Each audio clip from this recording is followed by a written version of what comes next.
Mais tu parles du petit qui fait de R&B là?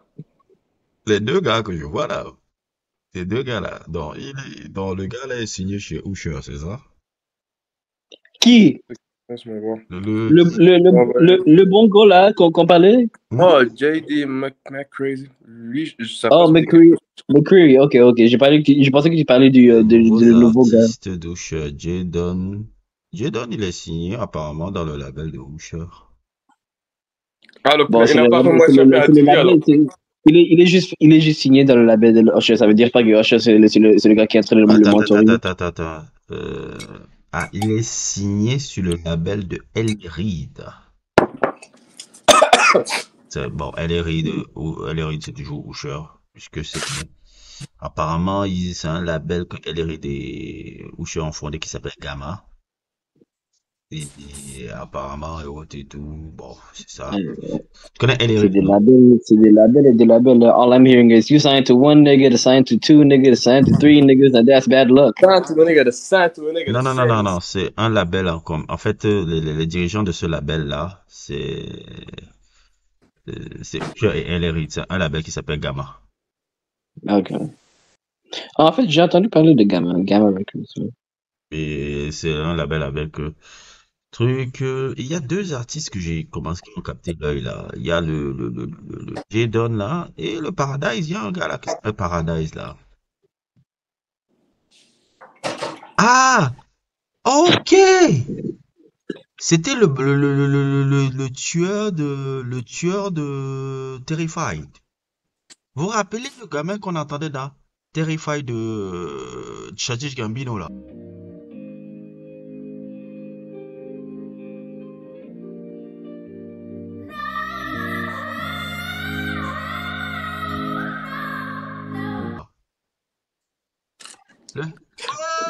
Le- Oh yeah! Yeah! C'était le tueur Yeah! le gamin qui tuait les vocales à la fin là. C'était lui. Yeah! Ah, Oh, waouh. no, no, Oh non, c'était lui. no! Yeah! Yeah! Non.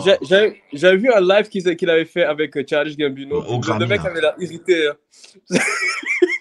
Mais c'était Faut la que je t'envoie la sortie. vidéo. Ah, donc c'est ça. Les gars guettent les gars guettent depuis le bas âge. Parce qu'il a des sons depuis le bas âge en fait. Parce que je me disais, attends, toi tu sors d'où? Après j'ai cherché des informations, je vois des clips de lui petit. Après je vois J.D. McCrary, j'ai dit, ce nom-là me rappelle quelque chose. Après j'ai dit, ah, Terrified de Childish Gambino. La voix qu'on entendait à la fin là. Yeah, mais moi je pensais que c'était une femme en plus, hein, jusqu'à ce que je vois le live. J'ai dit, oh merde. J'ai pas touché même les facettes là. Le facetto Attends. du gamin. Le facetto du gamin là. Oh non. Non, il est fou. J'avais vu le live là, puis j'ai l'impression que Donald était en train de créer sa petite compétition avec le petit là. Genre, laisse le petit chanter, mais lui il voulait chanter aussi. C'était vraiment bizarre. Vraiment bizarre. Comme direct.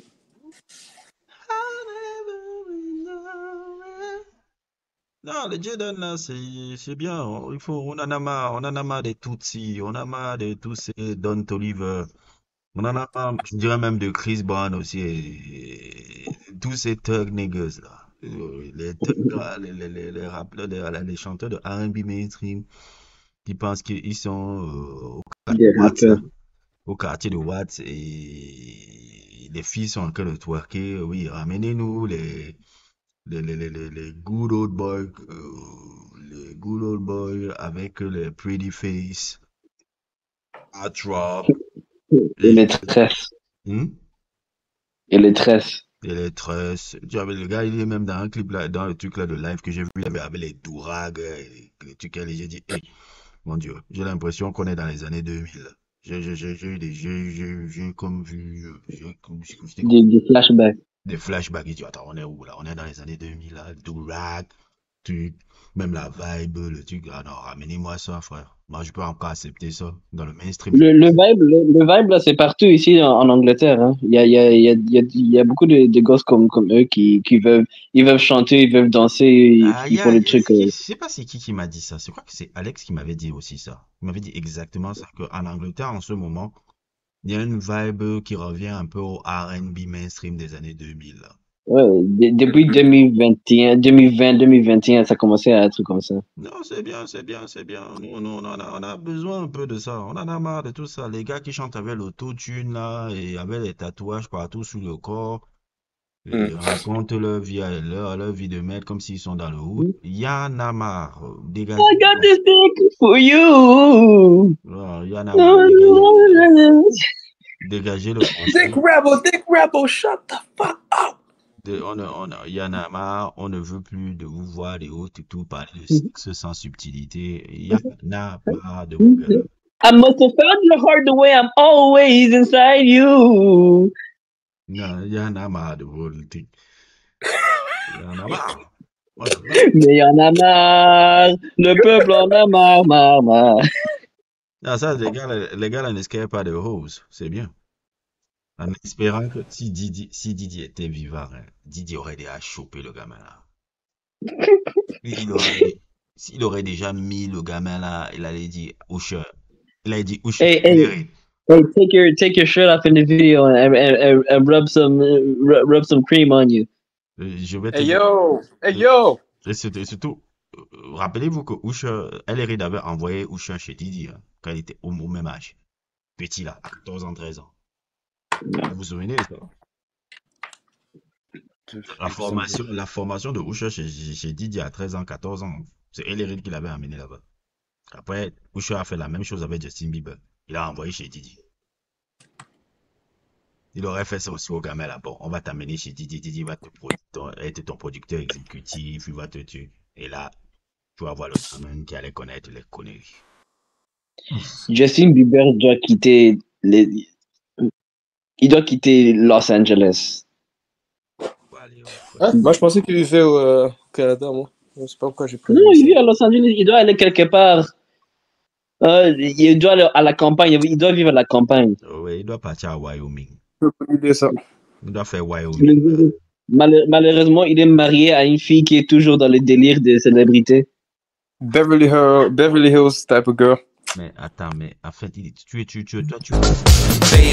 toi, tu peux te marier avec une Baldwin. Il n'y a pas plus Hollywood qu'une Baldwin. Vous connaissez la famille Baldwin? Les acteurs. J'attends juste le nom ici. Je suis pas intéressé. C'est une famille d'acteurs.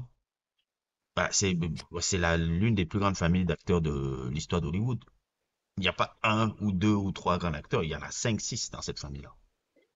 Mais je sais que tu connais les circonstances. Ils se connaissent depuis d'enfance, donc il y a une connexion là. C'est ça, la connexion d'enfance depuis le duc. Donc c'est pour ça que je dis, vous là, dans ce délire-là, voilà quoi.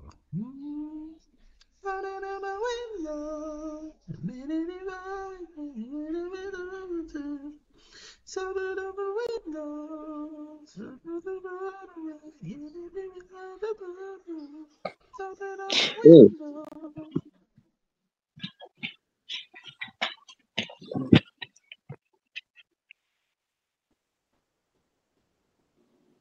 L'autre c'est bien. Je suis content. Que les hommes manquent fortement. Ouais, Jean-Jacques. Tu dis? Regarde. Bruno Mars. Je regarde quoi? Où? Mon caméra. Ah, le premier album de Bruno Mars, ça, c'est cool ça. No, this album has back-to-back slaps. I didn't know it started with Grenade. How do you start an album with Grenade? And then the second song is Just the Way You Are. Oh, okay. I gotta check this out. Okay. And then two songs later is Runaway Baby. Run away, baby. And then after that is the Lazy song. Today I had all of that on side one. Side two starts with Marry You, and then Talking to the Moon, and then Liquor Store Blues with Damian Marley, and then after that. Comment s'appelait encore le producteur? The Smashing Tones.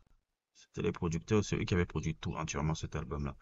Puisque c'était un peu un groupe de producteurs avec Harry Levin, Philippe Lawrence et Bruno Mars là.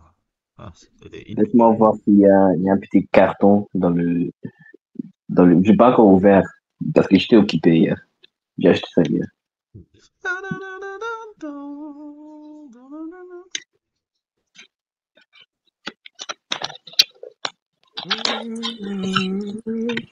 Ok.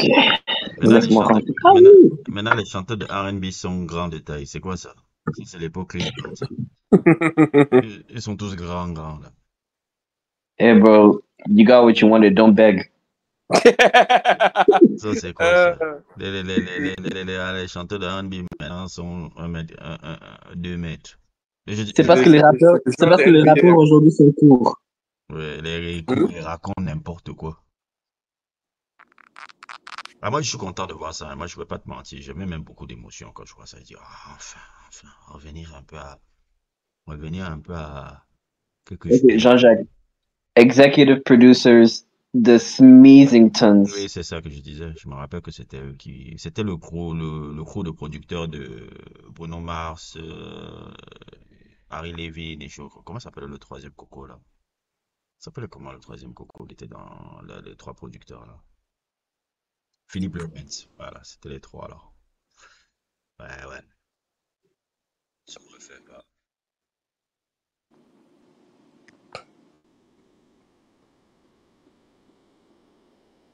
Yeah, R11. Wow, chaque son écrit par Bruno Mars. Il a fait de l'argent! Ça, c'est trop de l'argent! Oh là là là là là là! L'argent, après, il a perdu ça au casino. Hein. Le mec, il est...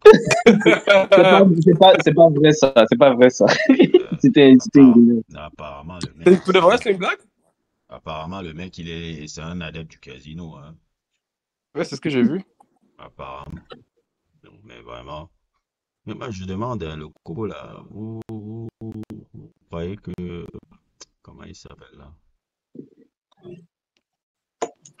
Ah, j'ai regardé aussi les clips de Chris Brown quand il avait 16 ans. Quand il n'y avait pas encore les... He was a good boy. Quand il n'y avait pas encore les Now he's a studio gangster. He's a studio gangster. Il fait les bifs. Rap. Tu te rappelles quand il a essayé de combattre Frank Ocean et Frank Ocean beat his ass? Frank Ocean l'a montré. Tu crois que je suis gay là? Moi je ne parle pas seulement. Il a montré seulement que. Non, je vais apprendre. Je vais apprendre aux gens. C'est pas parce que quelqu'un est gay qu'il ne sait pas comment combattre. C'est toujours un homme. Je vais vous dire un truc. Je n'ai jamais vu un homme gay perdre une bagarre. Oh shit! Ok. Parce que ils doivent combattre depuis leur enfance. Ils doivent combattre depuis qu'ils sont nés par rapport à leur situation. Dans le âge qu'ils sont. J'ai jamais vu un homme gay perdre un combat. J'ai jamais vu. Parce que le âge qu'ils ont, c'est parce que on a dit que tout est dans. C'est pas pareil. Hey bro, just because a nigga likes dick doesn't mean he's a bitch. Either he knows how to fight or his boyfriend knows how to fight. Bars. Et Chris Brown. Chris Brown, ça doit être des ans depuis l'âge de 15 ans. Bro, Chris Brown and his bodyguard got their ass beat by Frank Ocean by himself. No, that's impressive. In a parking lot. Some hoes saw it too. I wish there was a video. Chris Brown, je sais pas, mais c'est chaud, hein. Chris Brown, tu penses qu'il a été traumatisé aussi, genre? Tu dis? Tu penses qu'il a été traumatisé aussi? He lost his virginity to his babysitter. 9 ans, quoi. 9 ans, 10 ans. 9 ans? Oh! Ok. Ils sont tous comme ça. C'est juste Drake. Drake, c'est juste un con. Bon, ses parents sont divorcés. Non, Drake, c'est juste un con. Drake, c'est juste un con. Mais l'autre, là, c'est les trucs. Trey Songz, je suis sûr que si tu regardes Trey Songz, il y a des... Trey Songz a des problèmes. Non, Trey Songz, on l'a touché, mec. Je suis sûr qu'on l'a touché. C'est pas possible. Après, ça a tous touché, frère. Pour avoir des attitudes qu'ils ont là. Parce que pour moi, Chris Brown, sa place, c'est en prison, là. Sincèrement. Ta place, c'est en enfer. Je crois même pas en enfer. Ça, c'est en prison, frère. C'est en prison. Le gars a trop. Et c'est ça que le problème. Ces gars-là, comme ils sont jeunes, depuis que les roses sont sur eux et autres et tout, ils sont entitled. Tu ne peux pas leur dire non. Tu sais qui je suis. Chris Brown. Va te faire foutre. Baisse-toi et donne-moi tes fesses. Les chanteurs de R&B, ils sont même pires que les rappeurs. Parce que les chanteurs de R&B, c'est là où la femelle est. Les femelles ne sont pas dans les groupes de rap. C'est pire que les rappeurs parce qu'ils peuvent bien chanter des questions de street shit. Mais behind closed doors, c'est du bêtise. C'est des bêtises sur des bêtises. Moi, quand je regarde les documentaires des trucs sur les musiques, les trucs de débauche que j'ai le plus vu, c'est les chanteurs de R&B et les groupes de boys band. Des boys band, c'est n'importe quoi. Allez voir les histoires sur Take That. Allez voir les histoires sur New Edition.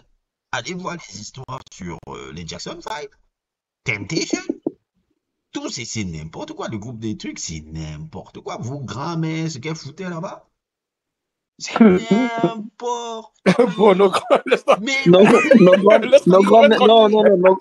sont des vieillards. Tu parles de qui? Mais oui. Réveillez-vous, les gars. Réveillez-vous. Bon, mes grands-mères étaient dans les villages. Bon, elles connaissaient pas les gars. Nos grands-mères, leur génération, nos grands-mères ont connu la colonisation. Attends. Non, Qui sont les nos grands-mères artistes populaires congolais? Qui sont les artistes populaires congolais des années 60? Demandez-les ce qu'ils vivaient. Ma grand-mère n'écoutait pas la musique. Demandez-les ce qu'ils vivaient. Demandez-les ce qu'ils vivaient. Vous croyez que quoi? Vous faites là comme ça, là, vous voyez que vos parents... Non. Je parle pas de ça. J'ai dit que tu as dit nos grands-mères, mais nos grands-mères, c'est toutes une différente génération. Non, ils n'étaient pas concernés avec... Ce n'est pas différent. C'est nos mères et nos pères qui ont l'âge des grands-mères d'habitude. Même les grands-parents. Demande les artistes populaires de leur époque, de leur truc, même dans leur village, ce que les gars là vivaient. C'est un phénomène qui se reproduit tout le temps. Forcément, ça change. Demande ce que les gars là vivaient. Demande ce que les gars là vivaient. C'était la débauche, frère. Il y a un artiste congolais populaire, il s'appelle Ray Lemon. Et j'ai demandé à ma mère, qu'est-ce qui s'est passé à lui? Il a dit, il est mort. Ah bon, comment? HIV. Wow. Bien sûr. C'était quoi? 10 par jour. Pas live. Et en plus, dans les 10 là, c'est que tu as éliminé déjà 100 qui sont sur ta porte. Attends, 10 relations sexuelles par jour. Je te dis que ces gars-là, tu ne peux pas comprendre le rythme de truc. Ils ont 100. 10 relations sexuelles par jour. Attends, les gars de... Vous connaissez Robbie Williams, non? Je crois. Robbie Williams, yeah. I can feel real love. Le gars là, donc à l'époque où il était dans le groupe de Take That, c'était un peu le boys band pretty boy du groupe. Bon, déjà, eux tous c'était des roses. Mais lui, c'était particulier. Mais les mecs, c'était 100 femmes qui venaient dans les hôtels et il fallait sélectionner 10 pour que tu ne pouvais pas prendre tout. Il faisait des auditions. Va voir les trucs que l'autre là, le producteur de l'un des musiciens, celui qui était le producteur de Notorious Big dans Live After Death, qui s'appelle Stevie J. Il était le musicien de Yodeci, le groupe de R&B. Mais il a raconté ça l'autre jour à Londres. C'était terrible, il était un jeune musicien et autres et tout. Mais l'hôtel, tu vois, il disait que mon frère, l'autre, comme il était le musicien, c'est lui qu'on l'envoyait. Va nous chercher, tant. On sélectionne sur 10. Toi, tu passes. Après lui, on lui disait, bon, va continuer, tu nous laisses ici, là. Les filles étaient... Mais c'était n'importe quoi, frère. C'était n'importe quoi. Les rappeurs n'avaient pas ça. Hein. Les rappeurs n'ont pas ça. Les rappeurs des années 90 n'avaient pas ça. Les seuls rappeurs qui avaient la chance d'avoir ça, c'était Tupac, LL Cool J, LL Cool J. Ladies love Cool J. C'est le désordre, c'est lui. Alors tu imagines, c'est le désordre même avant qu'il ne ouvre même le mic déjà. Comment il s'appelle là? Wu-Tang Clan, Wu-Tang Clan. Wu-Tang Clan, les femmes ne fallait pas le voir, le Wu-Tang Clan. Les femmes venaient pour Wu-Tang Clan pour voir une seule personne, Method Man. Non, oui, Method Man. c'était pour voir Method Man, parce que Method Ah, Man, wow. c'était le pretty boy du truc. Quand il y a eu le clip alors de Method Man qui est sorti avec Marie J. Blaza. I need to get... Oh, c'est fini. Tous les roses là sont partis là-bas. Tous les roses venaient au club de Wu-Tang, tous les concerts de Wu-Tang Clan, ils venaient voir Method Man. Les roses partaient au concert des Outcasts pour voir André. Dans les concerts de André 3000, le sexe s'appelle d'André 3000, c'est pas venu rapidement, hein. C'est venu à partir Je pense que c'est de... avec le Lord Below, non? C'était après Didi lui avait dit d'enlever le t-shirt Oui, dans un oui, de ses. c'est venu après Stankonia. C'est venu avec Stankonia. Oh. C'est pas venu à Atkins ou à Komena, c'est venu à partir de Stankonia. Ouais, déjà, si tu regardes l'affiche de Stankonia, c'est évident. Et même le titre, Stankonia, ça hypnotise les gens. Hein. C'est vrai. C'est à partir de là que le truc de André 3000 est venu. Mais avant, non, mais les rappeurs n'y arrivaient pas. Hein. Les rappeurs, vraiment, c'était pas. Surtout les Noriega, les trucs. Il y avait Common un peu, mais Common c'est venu bien après. Hein. Common c'est venu dans les années 2002. Quand il était Common Sense dans son premier album, comment il s'appelle? C'est pas pour One Day. Comme avec les tresses. Oui, les tresses, le Common là, non. C'est le Common de 2002, 2003, là, c'est venu, là, où le désordre est venu. Là, ils ont dit. Comment c'est un rond, hein? Oui, c'est venu après. Comment c'est un rond? Light Skin qui parle bien et qui est encore spiritual négro. Ah non, c'est le désordre. Le désordre. Mais le plus grand désordre dans la musique, c'est les artistes de R&B. Les artistes de R&B et les boys bands. C'est là-bas où véritablement il y a la débauche, c'est le porno là-bas, mon frère. C'est pas les rappeurs. Ça a jamais été le rapport. Je te dis, mais ces gars-là, ce qui vivent, le groupe de boys band, là, vous ne savez pas ce que c'est. Vous vous rendez pas compte. Dans les groupes de boys band, vous voyez qui dans le public? Est-ce que vous voyez des gars? Non, c'est des meufs. Hein. Il n'y a que des gars, il n'y a que des meufs. C'est pour ça que les gars là génèrent des revenus de fou. Parce que c'est les... Je vais te dire un truc. Quand tu as le public féminin, tu as le succès. Parce que le public féminin, les femmes consomment. Les hommes consomment utile, les femmes consomment utile. Je suis désolé un peu de faire ce truc de genre et qu'on va me traiter de incel, je sais pas quoi, mais c'est juste la réalité. Les hommes consomment. Quand un homme entre dans un supermarché, il prend 1, 2, 3 trucs. Il fait même pas 5-10 minutes, il a pris ce qu'il voulait. Quand une femme entre dans un supermarché, vous pouvez faire 2 heures. 2 heures, 4, 5 heures. Elle va chercher le truc. Elle va même hésiter entre 2 bouteilles d'eau. Hein. 2 bouteilles d'eau. Je me rappelle un truc qui m'était arrivé. Hein. On était allé accompagner 2 films là. Elles étaient en train d'hésiter entre du Kiren et de l'eau Evian. J'ai dit, mais ça c'est quoi ces conneries? Kiren, c'est toujours.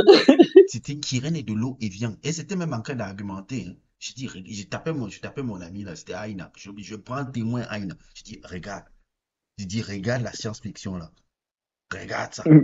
Ils sont en train d'argumenter. Attends, Jean-Jacques, c'était un two-man. C'était un two-man. Two-man, c'est quoi? Ne t'en fais pas. C'est quoi? Ça veut dire quoi, two-man? J'ai aucune idée. Bon, bref. Les 2 filles étaient là, je disais, regarde-les. Elles sont là en train d'argumenter pour savoir qui va prendre une bouteille de viande et de Kiren. Les deux là sont nuls. Moi, j'aurais pris le baobab. Non, de Dieu. Et c'est ça. Donc, quand vous avez les trucs des roses, elles viennent, tu payes les concerts et autres. Allez tapez même les concerts. Si vous êtes curieux, tapez Take That Live 95. Tu vois seulement des trucs. Je dis, attends, mais c'est pas possible. C'est pas possible. Il y a toujours de trucs. La manne financière que ça génère. La manne financière que ça génère. Quand tu as les roses, c'est fini, hein. C'est fini. C'est fini ton succès. Le succès dépend de ton public féminin. Qu'est-ce qui faisait le succès de Drake? C'était ça. Qu'est-ce qui faisait le succès de Drake par rapport à Kendrick? C'était ça. Je dirais même que ce qui fait le succès de Kendrick en ce moment-là, qui est Moi, c'est phénoménal, le mot. c'est De le nulle move part, rejoint. De nulle part, Kendrick, il est fine maintenant. J'ai dit quoi? Oui, Ouais, bro, moi c'est deux, ça, il y a j'ai rien frère. compris. Moi-même, ça, jusqu'à aujourd'hui, je ne comprends pas ça. Je vois ça, je dis, ah bon? Non, c'est pas pour, Non, mais c'est pas pour, depuis c'est qu'il pas a pour gagné dire le qu'il est, bif, c'est pas pour dire Kendrick qu'il n'est pas beau, parce qu'il est beau. Mais j'ai dit, mais Non, c'est quoi ça? non, non. I'm sorry, c'est Depuis que les sons luttent, donc j'ai même entendu, même hier, j'étais en soirée, j'ai entendu Doja Mais Blues. aussi, maintenant, sa barbe est complète. Ça va. Non, non, depuis qu'il y a les sons romantiques avec Cisa, là, les luttes, les Doja Blues, là, maintenant les femelles. Mais il avait une loyauté avec Mais Rihanna. ça a marché. Mais ça a marché. Il avait These Worlds. Il avait. Mais ça a marché. Non, This World, c'est trop sophistiqué pour c'est trop sophistiqué pour la femelle lambda. Moi, j'attends These Worlds dans le club, hein. Oui, mais c'est trop sophistiqué. C'est pas toutes les femelles qui vont aller jouer sur Disbros. C'est J'allais dire, il avait Poetic Justice, mais dire qu'il est sur Poetic Justice. voilà, Il avait qui. Bro, Zanzo, let it go, man. C'est avec Hmm? Non. Il avait No Makeup. No makeup today. Calme-toi. Non, je vous dis tout de suite, elles ne sont pas les roses. Les roses sont maintenant sur Kendrick Lamar. Et c'est ça que Kendrick Lamar a réussi à faire sur Drake. C'est à réussir à détruire son image auprès de la gente féminine.